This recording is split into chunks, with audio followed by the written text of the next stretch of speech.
I'll answer standalone because I'll give you the best of my knowledge before we take up the other questions.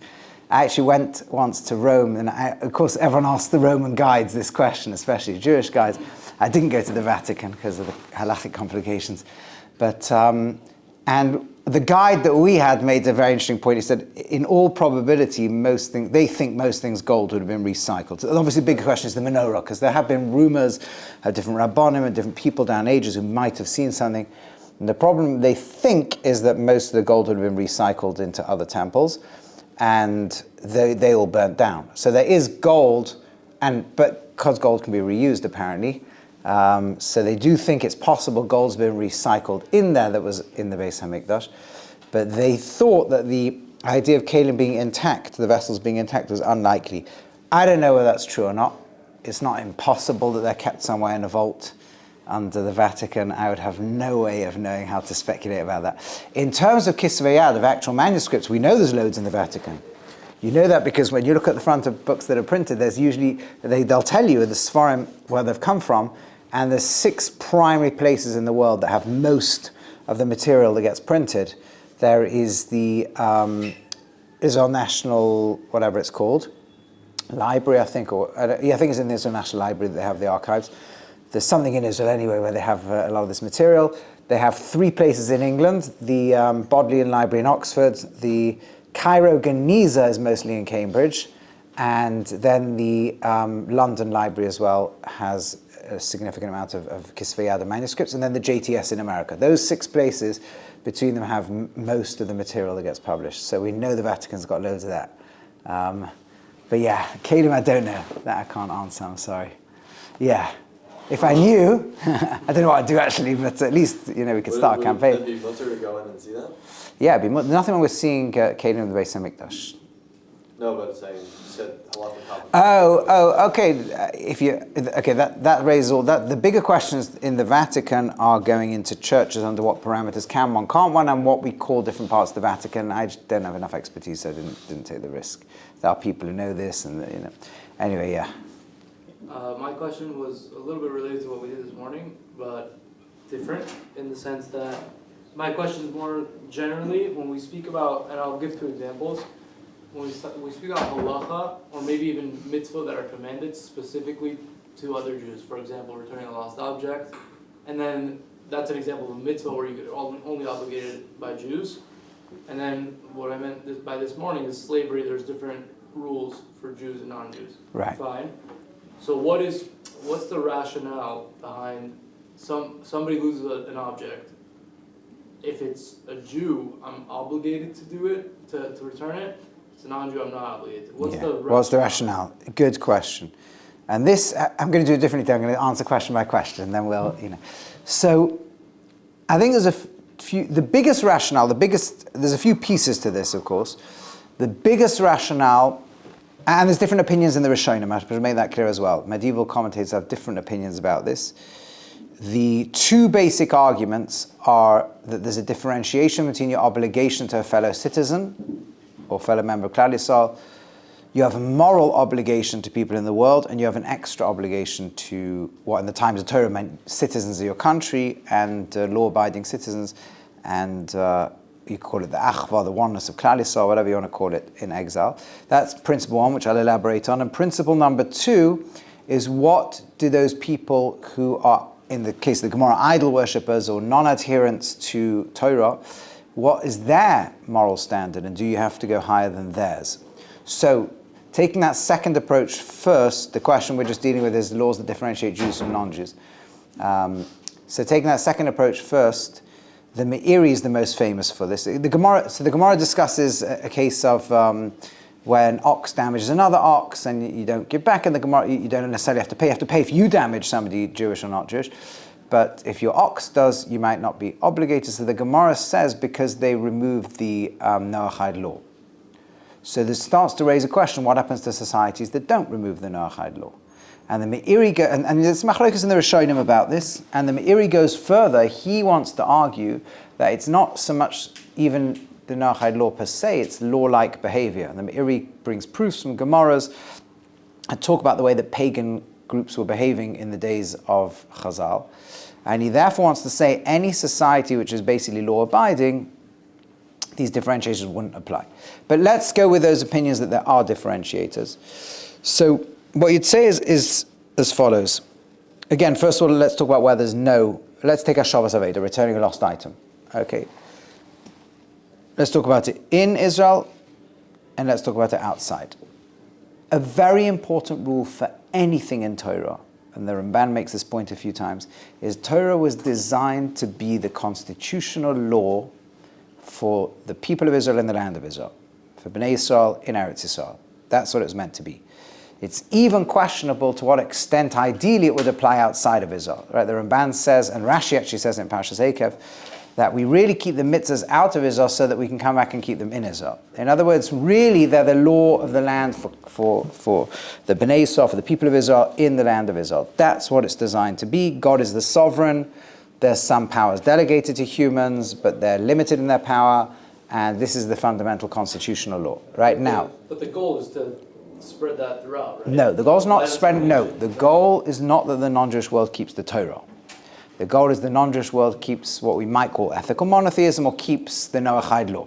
That's the goal for the world. And that can include a lot of mitzvahs. The Chinuch says 30-something mitzvahs, others say more. I mean, that's a whole question, what's included for the non-Jewish world. But there's certain principles the non-Jewish world's meant to have, but not all the mitzvahs are Torah. Now, within the Torah population, you have citizens and immigrants. Okay, I'm using contemporary language. The concept of gerus nowadays, conversion, in the days of a Torah state, just means an immigrant. Somebody walks into the country and says, I want to keep the law. So they have to go to mikveh and have bris milah, but basically that's it. If we assume they're sincere and they're genuine, then they would be full-fledged citizens and have exactly the same laws as everybody else. Then you have another type of person who comes here called a ger toshav. A ger toshav is somebody who doesn't want to keep the whole law. There's a discussion that was shown in what extent they do keep the law. The minimal criteria, according to some, is they literally just keep the Noahide law. Rambam adds they have to do it accepting the authority of the Torah. In other words, they're coming to the land. The Torah is the sovereign constitution. They accept its authority in principle, and they keep the Noahide law within it. There's other categories the Gemara seems to speak about, or even the Torah seems to speak about. A ger who doesn't work on Shabbos, perhaps, or that's actually a discussion in the Mishnah Berurah in Shin Daled. But a ger, let's say, who at least you can't work, well, that's another story. A ger who keeps certain mitzvahs. Sometimes in the Torah it says you and the ger, which can't mean a convert because they're included immediately within you, but they do clearly eat nevelos, right? They keep certain parts of Torah. So there's discussions about these, how many criteria of these people there are. But what they all have in common, whatever they are, is they accept the authority of the legal parameter and framework of the divine, of the state whose sovereign is God and whose law is Torah, and they keep a certain percentage of it, and they are broadly speaking protected by its laws. More than protected by its laws, what's that? They're not Jewish. They are not Jewish. The Rambam goes so far as to say that your mitzvah la'achayosam, your mitzvah to keep them alive, although he doesn't list it as one of, the Ramban lists it as one of the 613 mitzvahs, the Rambam doesn't list it as one of the 613, but brings the halacha that your mitzvah, he says, obligates you in everything interpersonal, the same as a Jew. Okay? Question, by the way, is in a non-Torah state, does that apply to everyone who keeps the Noahide law? Do they have to do it because the Torah says? It's an interesting question whether Christians come under that because they accept the authority of Torah, but there's other issues. There's all questions who comes under that. Well, there are opinions that any, well, what's that? Meaning when we say return the lost object to your brother, they'd be considered... So that's a question. Again, part of the problem in this, I'll tell you very, very soon why it's not clear exactly what the parameters are. It sounds from the Rambam and the Ramban like the answer will be yes. Okay? It's not 100% clear cut, but it sounds like that. Now, the next criteria are people who live in the land and completely reject its law. They can never use the courts to protect themselves. They're called akums, right, which means idolaters. But what it really means is in the context of living in the land where this is the sovereign and this is the law, they completely reject it. They reject the courts, they reject the authority, they reject God, they reject the Torah, and they effectively are in a state of de facto civil war. They certainly are not seeing themselves as citizens of the country, and they lose the right to use the courts to protect them. So even though you're not allowed to steal and you're not allowed to harm in any way, etc., they can't use the Jewish courts, generally speaking, to help them out. right? If they reject the authority, they don't get to use the rights. And that can come with then a whole bunch of punishments that aren't done, even in areas where it's forbidden. You're not, again, like I said, you're not allowed to damage them. There are some things they can appeal to the courts and get, but for the most part, they can't use the punishment system unless they accept the authority of the courts. That's the basic model of the Torahs, the way Chazal understand the Torah in terms of the differentiator of those things. Now, and then other obligations won't apply to them either. You can't damage them, but you don't then go beyond damage. Let's take Nahashavas Aveda, a lost item. And so a lost item, it seems, and same with lending with interest, are not in principle moral issues. Once a person's lost something, in the ancient world it was almost always understood, as far as I know in legal systems, that when you lose something in a public place, it's over. You've severed your connection to it. And the Torah doesn't therefore tell you to go any further in returning items to people. But to your own to Klal Yisrael, it's not based on a moral principle anymore. So long as they haven't lost hope, you should try and be machriz, announce it, and return the item. Right? Similar way, we don't think it's immoral to lend money with interest. There's obviously ways to do it immorally. There's ways to do any sale immorally. But in principle, you can make money with your assets, you can make money with your time, and you can make money with your money, right? There's always limits. You should never charge for an asset more than a sixth of its real market value, and all these kind of other things. And so there's bad behavior and good behavior in lending interest, but it's not a moral problem, but it's a problem of achva. It's a problem of brotherhood. That's not how, in other words, if you're just trying to gain economic relations, there's no issue, Yisrael or not. But in terms of building a society, it's terrible. Because what the right thing to do, it's an interesting thing, in halacha, how do you lend money then? Right? How do people borrow money? People wanted to, let's say, borrow money to buy crops to invest, buying seeds to plant crops. There's a risk involved in lending them money. There's a very good chance you will never get it back, especially in Shemitah comes, all the debts are cancelled. So what are you going to do? So the Torah's answer, and this the Gemara discusses, the real concept of this goes, you become a business partner with them. Now you could set up the business partners, there's not an enormous difference. You could say what's the big difference whether it's debt or equity, but it's basically an equity investment. And the answer to that is, if it's done really the way it should be done, in the case of lending, they can lose and you gain. Their business could be going badly. As long as they can pay back, they've got to pay you back. In the case of an equity partnership, you have to work with them. So you have to build them. That's the difference between how you treat, if you like, friends versus how you treat family, or how you treat society versus how you treat friends. So Klal Yisrael have to operate within each other beyond the level of basic ethics, of not harming people and doing things consensually and that kind of, what today might be called secular ethics. And you have to have another level called achva, brotherhood. You invest in a way that it can never ever be you gaining without them gaining, and so on. So that's in terms of this. Now, what happens when the Torah state is destroyed, right, by Rome or by whoever, and we're now in exile and we're in foreign lands? So a massive principle with all financial relations is Dina D'Malchusa Dina. The law of the land is the law. By the way, although it's unanimous in the Gemara, Shmuel quotes, I think, is quoted 10 different times and never disputed. A very interesting question is where it comes from. It's a really interesting question. The Chasam Sofer claims it's Min Torah, others claim it's Midrabanon. The Beis Shmuel thinks it's Dirabanon. But it's not a gezer. It was never made as a decree. It's not learned out from any psukim. It's not a halacha l'Moshe Messina, and it doesn't seem to be in psukim in the Torah. So it's a very interesting question where it comes from. The Rashbam says it's a logical principle. It's like a logical, it's a basic, I shouldn't say logical, it's not one of the laws of logic, but it's a natural part of human reason that people will sacrifice some of their rights. It's like basically what we call social contract. Give it to the sovereign so that they can keep order over the people. Right? So there's got to be sort of order in markets, order in daily life. Nowadays we say police forces. The Ramah goes as far as to say it applies to Kol Takonos B'nei Medina, any basic reasonable decrees a state makes for the benefit of the citizens. Even if you don't agree with it, by the way, like if they say you have to wear masks on an aeroplane because of COVID, you could think that's ridiculous, but according to the Ramah, you would have to do it. So I'm just using because it was a real example when COVID came, and some people were like, it doesn't make a difference, you know. So traffic lights, another very good. Scheinberg held Zecher Tzadik Livracha, used to hold that driving through traffic lights. Let's say you get to some lonely place late at night, 3 in the morning, there's no cameras, there's no other cars, just go through the light. He held this as part of Takanos B'nai Medina. So this question exactly what the parameters go, but that seems to be the way the Ramah comes out. Okay, so the Rashbam says it's basically social contract. The Ran says it's a matter of balabayas. You're an owner of a house. If you come into my house, I can set the rules. So if I go into somebody's country, they can set the rules, right? Question where democracy comes in. There is a very interesting question, for example, does Dina D'Malchusa apply in Eretz Yisrael, right? It's a machlokas rishonim, or people assume, according to Rashbam, it would, the Ran it wouldn't. Rav Eliashiv said, so since we're machmeh on rishonim where the psak's not clear, you have to always be machmeh in Eretz Yisrael too. Not everyone is machmeh. When it comes to money, people get quite making on things. But it might be irrelevant anyway, because even, let's say, I think Rabbi Sira Bashal and others who said it isn't Dina D'Malchusa, so there's still din ha'ir. Whenever you got it in the Gemara's other dinim, like members of a business, let's say you could have kind of guilds and unions that can make binding laws on their members, and also cities do it. Cities do it, and the principle seems to be, I think that Tzitz Eliezer brings, is called shutfus, partnership, right? Because when you have a democracy, everyone's considered a partner. And therefore, any rules partnerships make, unless it's called chamsonos, unless they're particularly persecuting a minority group. But for example, if a town makes a rule that you all pay certain taxes, and you think, but Jews have bigger families, so it's chamsonos, that doesn't count as chamsonos. Okay?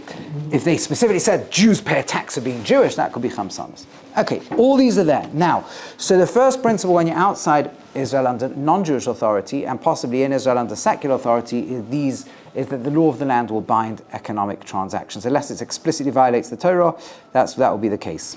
So, and that makes sense, because if part of so that would include Hashavas Aveda, right? They can decide the parameters of what's. Now, generally speaking, I don't know what the laws are in every country, but a lot of countries don't really have an obligation to return a lost item rule.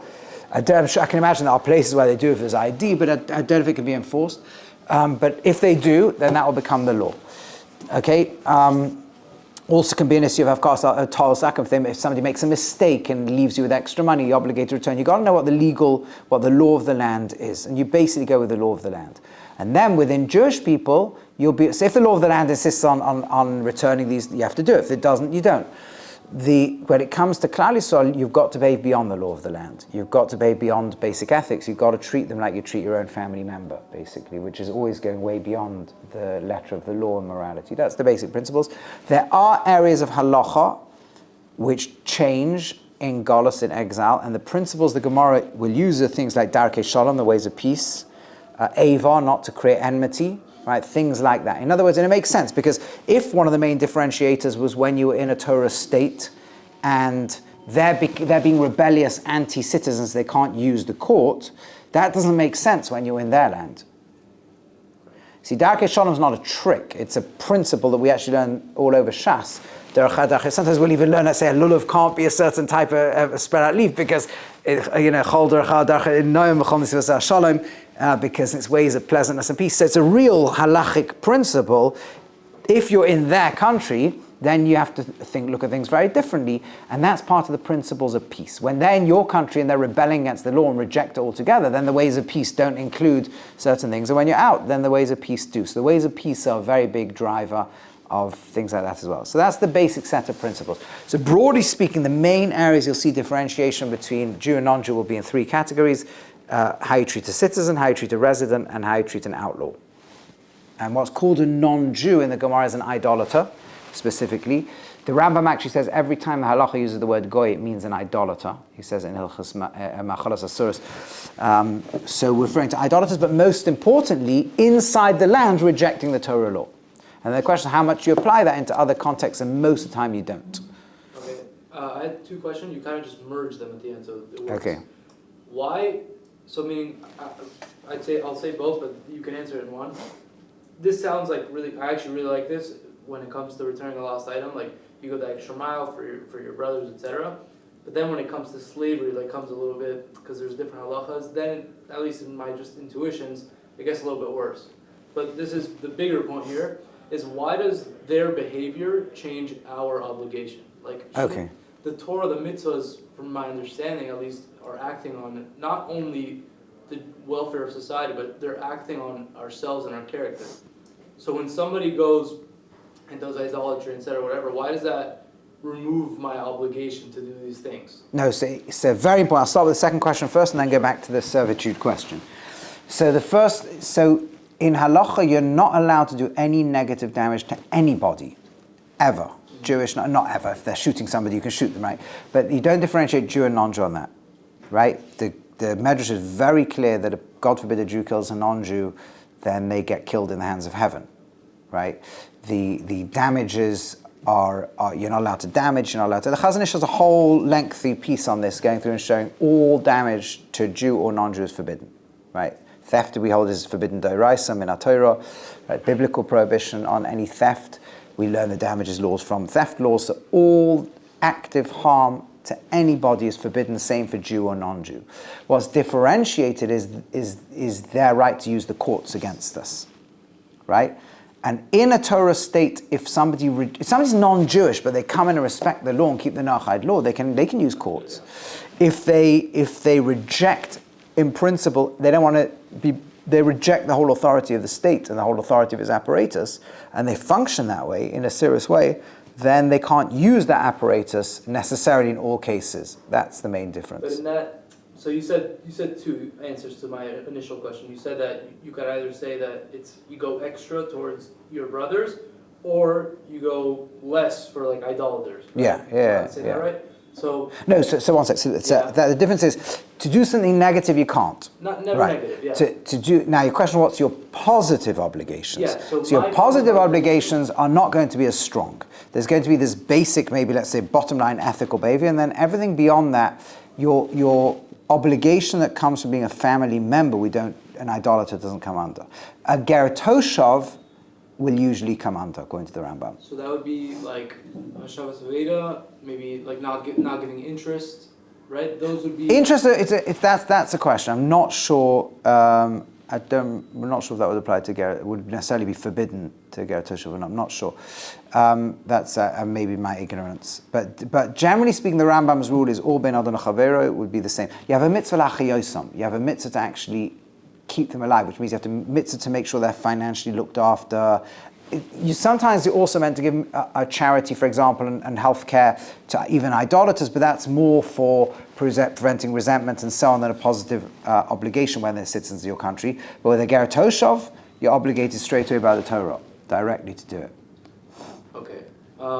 Right. So somebody is an idolater, right? Their behavior changes my obligation to give them interest. No, their behavior.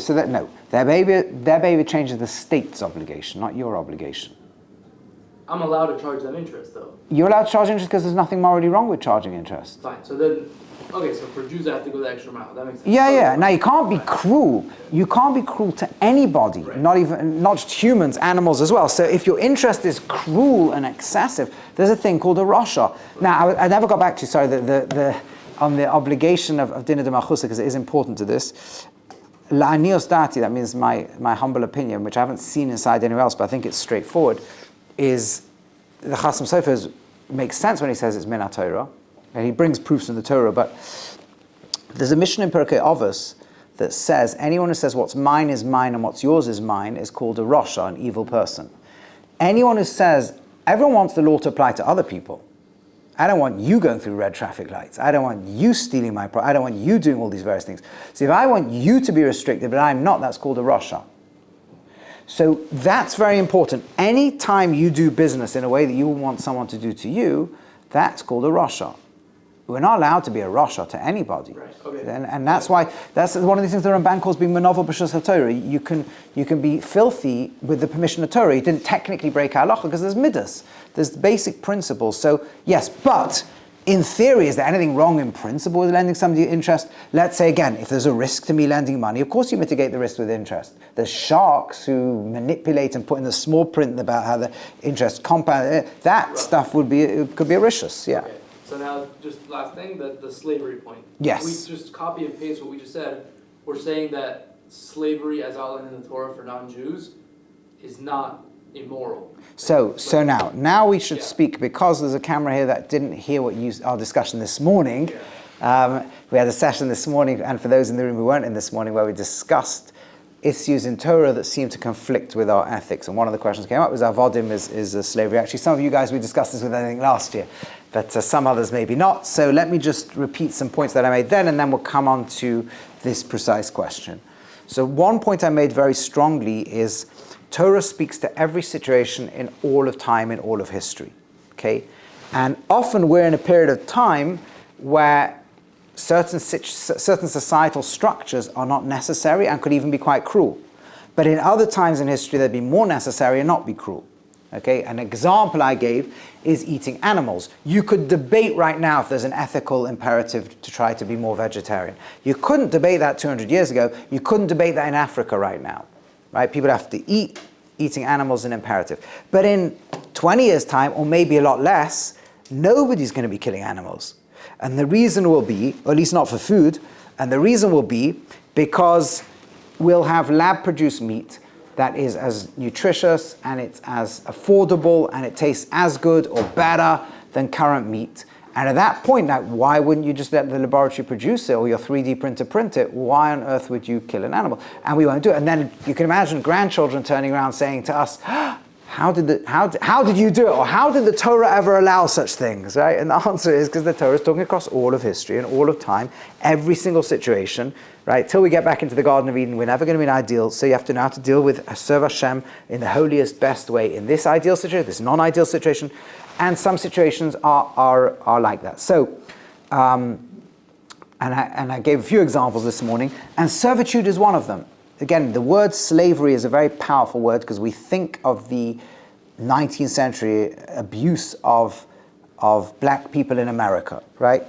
But in most of history, some form of servitude was necessary, and the gap between a free person and a servant was much, much smaller than today, right? The average human being was a subsistence farmer who would go and plant their crops at this time of year. They'd have the last year's leftover. If the rains didn't fall well in the winter and they ended by Pesach time or by spring, they have very little crops. They know that they've got 6 months or a year left to die, until they die, right? That's it. And then they have to go and find another part of the world. That was the average person. So you had to have workers who could expand your crops and try to, find the most fertile parts of the field, all this kind of stuff. Some form of servitude was for many societies and many people, probably all people in societies, at least on some level, a necessity. In some systems that was delegated down to it depends who was the landowners. In some systems, like the Torah system, land ownership was at the private level. In places like the serfdom model in parts of Europe or Britain, everybody was a servant of the landowner, right? So you had different models, but there's always servitude. But the gap, there the landowner was really different to everyone else. But in most parts of the world, the gap between the free person and the servant was not very different. You spent all your day farming, you spent all your day doing certain things, you struggled around food, and that was it. So the concept that servitude might be necessary for large parts of history and large parts of the world is a given. Now comes, and the Torah then regulates it. For your own citizens, it can never be permanent. For people who either reject the whole concept of the law internally or already were servants from outside, there's different laws.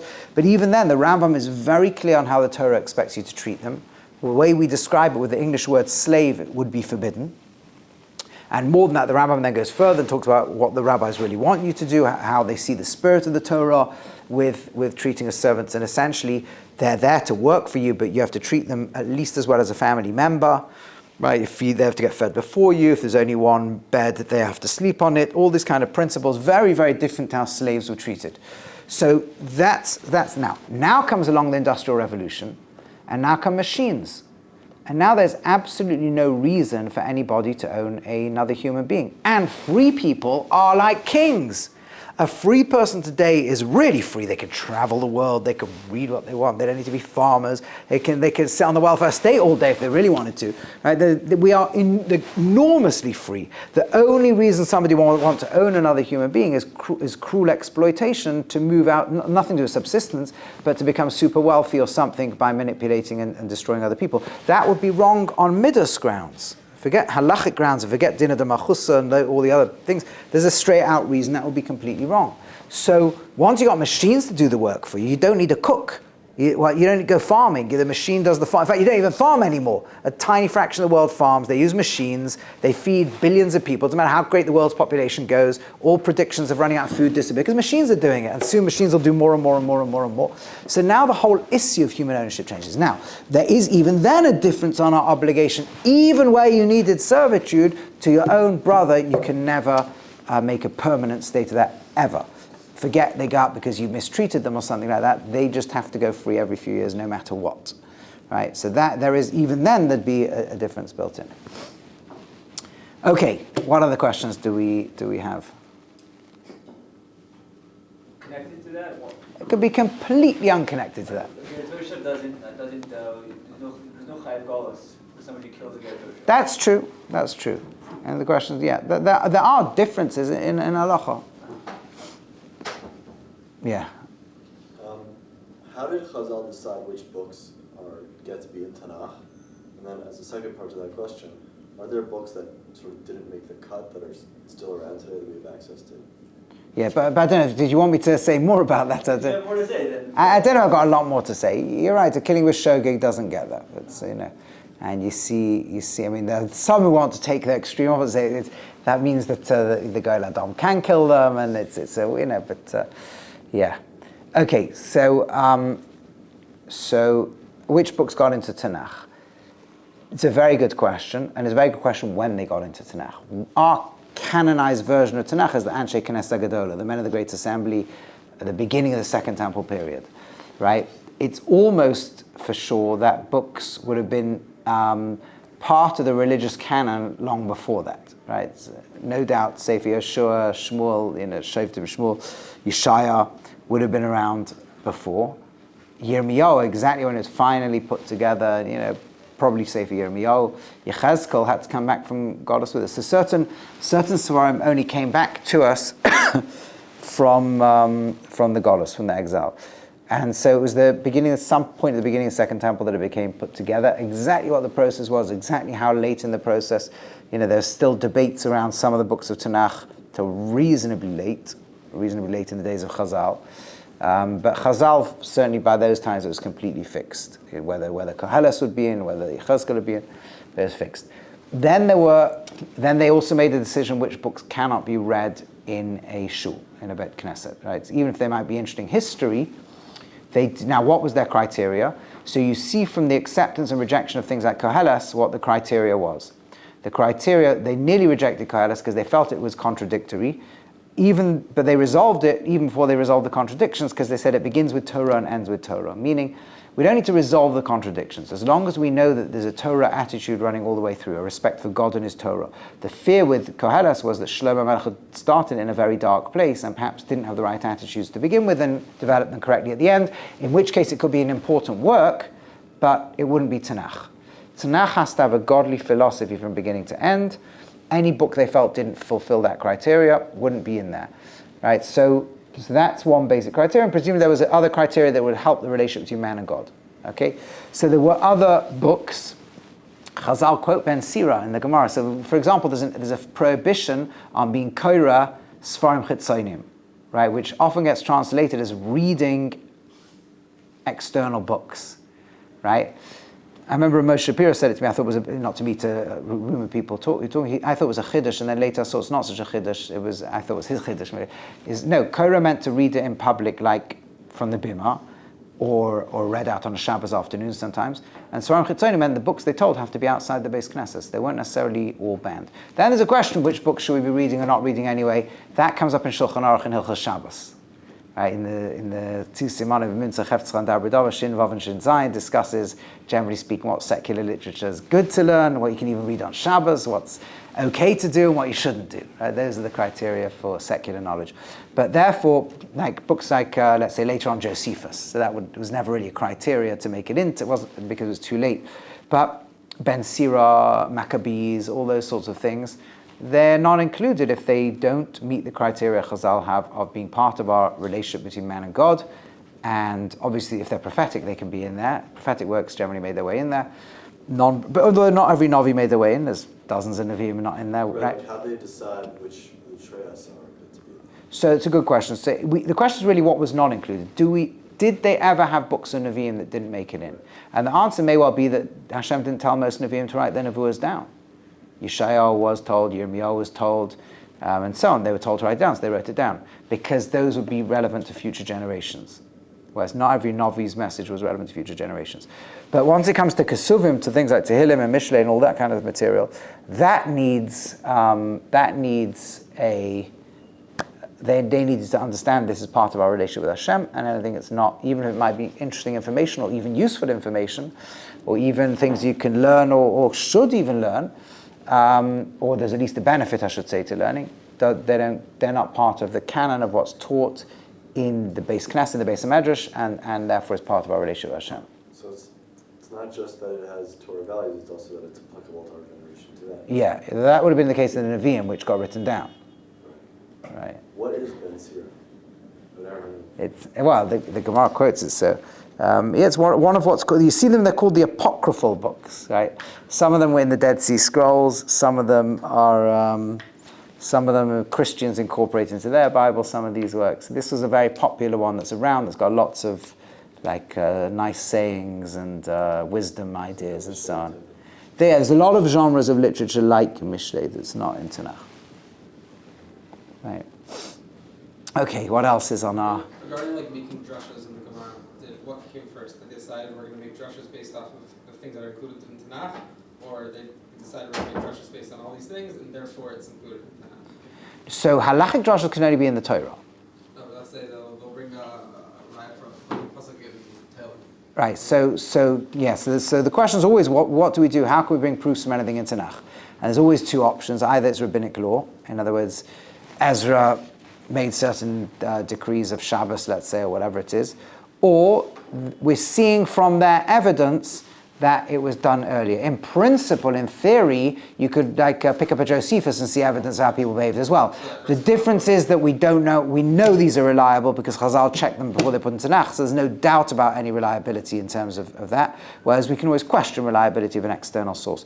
But yes, the second approach, when it's not a takana, it's just evidence that this was always done, so in theory, if you had another piece of evidence, you could have used it. But nothing will have the authenticated, we know for sure this is reliable, outside of Tanakh. Okay. Anything else? We've got time for one more, I think. Yeah. It says in the Medrash, Yeah. So, I mean, what does it even mean if a person's connected to Hashem, so why abandon him for the sake of keeping Torah? Yeah. That's the whole purpose of keeping Torah is to be connected to Hashem. Correct. It's a very good question. It also seems to contradict the Gemara. It says, Kol ha'omer ein li rak Torah, af Torah ein lo. Ein lo says they only have the Torah, doesn't even have the Torah. Right? So again, I don't remember where I've seen. There's lots of different malachim on this. So I think one of the, I don't remember who says it first. One of the is halabai oisi azu serasi shamar is at the very least they would have behaved nicely to each other. That's one approach, because Torasi Shamar they were breaking murder and adultery in the first place. Apart from Avodah Zarah, there was also murder and adultery. So if only now keeping the Torah itself would include serving Hashem, right? So I think something else is that I saw is they were so busy being so religious. They were. And God's saying, let go of... give you an example. We see in the Novi very much, Lomeli Rosev Chechem. Why are you bringing me so many karbonos? That's the Oisi Azavu. Stop bringing me karbonos and keep the Torah properly. Right? You're being, that's the other possible meaning over there. So you've got a few different options, but obviously keeping Torah properly includes a relationship with Hashem. So either it means, yes, in a way I'd even rather you would stop being cruel to each other, and just at least keep as much Torah, or no, is the Lamali Rozu Chechem, is the don't be all from in the Beis HaMikdash and you're all connecting to me whilst you're abandoning the thing I really want you to do, which is my Torah. It's lahavdil or no, actually a moshel, not lahavdil. Like imagine somebody is a spouse where every time their spouse says, please do this or please don't do that, they completely ignore them. But they say, but I'm staring and I love you and I love you and I love you and I love you. So could you stop loving me and just actually do what I would like you to do? That kind of thing.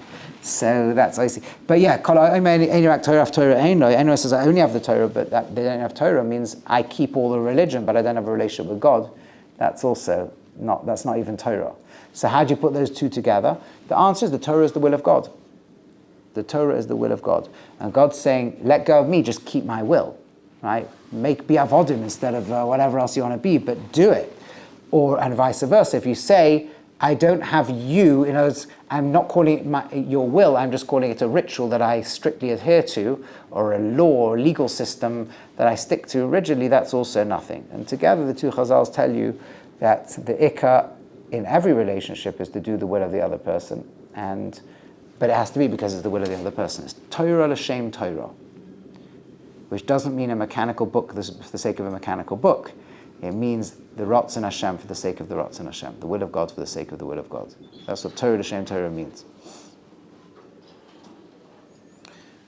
Okay, I have time for half a question. I've got still 2 minutes. I said 45 is our cutoff. How do you excuse Yaakov stealing the brachos? How do you talk? Yeah. So again, lots of different approaches from. One of the very interesting things is what's the bechorah? What's the first thing that happens in the Seder? He takes the birthright. So bechorah, you see it's a little bit in the Medrash Rabbah. Vayivas Esav as a bechorah, he despises the birthright. So bechorah position seems to have been a religious position, right? That it was to be the Kohen, to be the one who takes on the religion. And so looking at the parasha of the bracha, Rivka understood that there's two brachos given, right? There's a bracha he willingly gives Yaakov at the end. And then there's another bracha to have the financial success and the worldly success. And within that, Rivka felt that what Esau will do with it is so bad and what Yitzchak's being misled, and therefore it's justified to take it. So that's kind of the standard, broad approach to this. Even within that, you got the question, so why do you say Ani? Esau b'charecha, Rashi puts. So there the Archas Tzadikim says, even in a case where it's justified to mislead for the sake of a deeper truth, you should still try never to bring falsehood across your lips.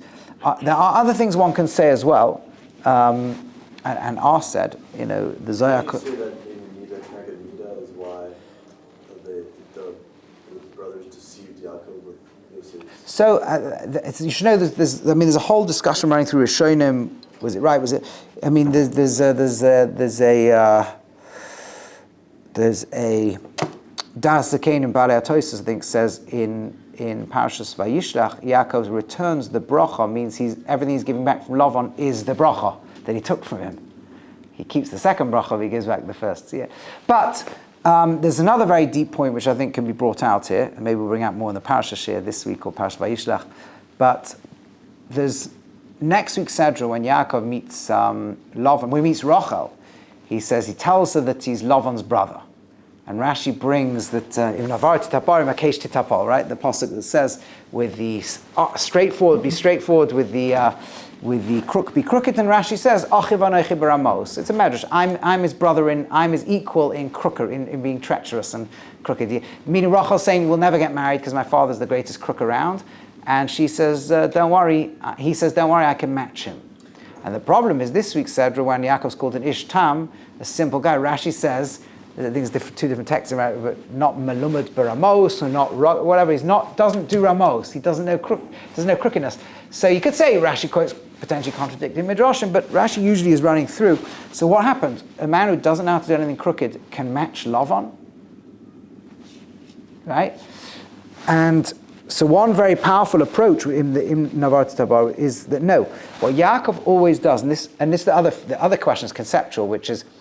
Why somebody's going to be Titein Emes Yaakov, his midah, his trait's going to be honesty, why he's the one who's always playing at the fine edge. So Rav Dessler says, on the contrary, you have to take everyone's midah and play at the opposite end so that they learn the full shleimus. But another thing one can say is Yaakov really never gives anybody, he never manipulates people. What he does, he always gives them what they're really looking for. So Esav was really looking for, I don't want bechorah, I want fast food, I want all the rights. Fine, you take all the rights, I'll take the actual work, right? Or Yitzchak was looking for the Kol Yaakov and the Idei Esav, the hands of Yaakov, the technological, Kol Esav and Idei Yaakov. So no, Kol Yaakov Idei Esav, right? The technological prowess of Esav and the voice, the inner meaning of Yaakov. And indeed, we see that's why Yitzchak gives him the bracha, Kol Yaakov Idei Esav, and he gives him the bracha, because that's what he wants to do. And then afterwards, when Esav walks in, he goes, "Oh, who is this?" And then he goes, "Gam Baruch Yeh." He should also get the bracha. In other words, that's what I wanted. That's what I really wanted. Lavan wants to find a way to make Yaakov work as long as possible and never give him any sheep to kept himself. So that's how. So now, so what happens like this is that Yaakov looks around and Yitzchak says, "That's what I wanted," or perhaps Rivka helped him do it, but that's actually what I wanted. Gam Baruch Yiyeh. You showed me what I was really looking for. I thought I was looking for something else.